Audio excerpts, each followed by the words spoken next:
What would you do to have more people be sure they could get health care? Well, look, it's not complicated. The status quo is not sustainable. You've got to make health care more affordable. And so, for example, you've got to make insurance portable across state lines, across jobs, so it's not you're not stuck in a job to buy insurance.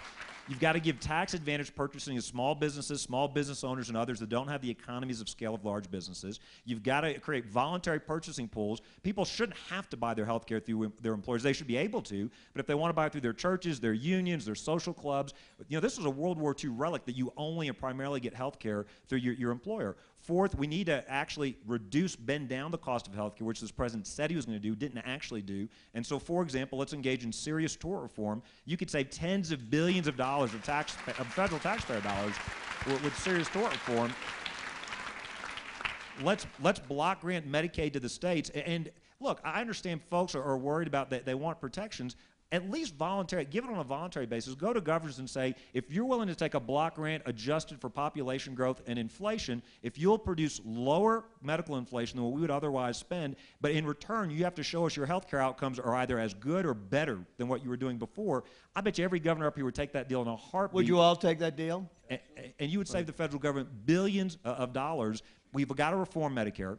Premium support, look, we've got to adopt a premium support model, not for people in Medicare, not for those about to retire into Medicare, but younger working adults. We've got to give them more choice and competition so they can get innovative health care plans that meet their needs. We need to remove the restrictions on health savings accounts, medical savings accounts that the president put in Obamacare so that people can save for their own health care. Here's the fundamental problem with health insurance today.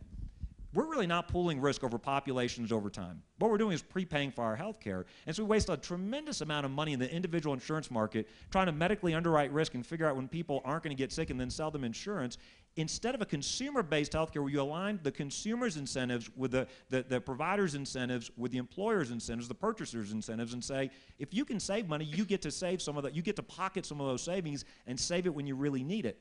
There are many other things we need to do, but ultimately this is where we need to move to in healthcare in America.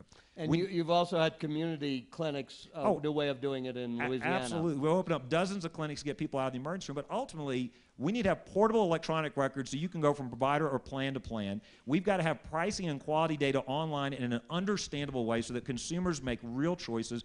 This is the ultimate question we've got to face in healthcare. Do you want bureaucrats running your health care, or do you want your providers working with patients running your health care? And that's really the fundamental decision.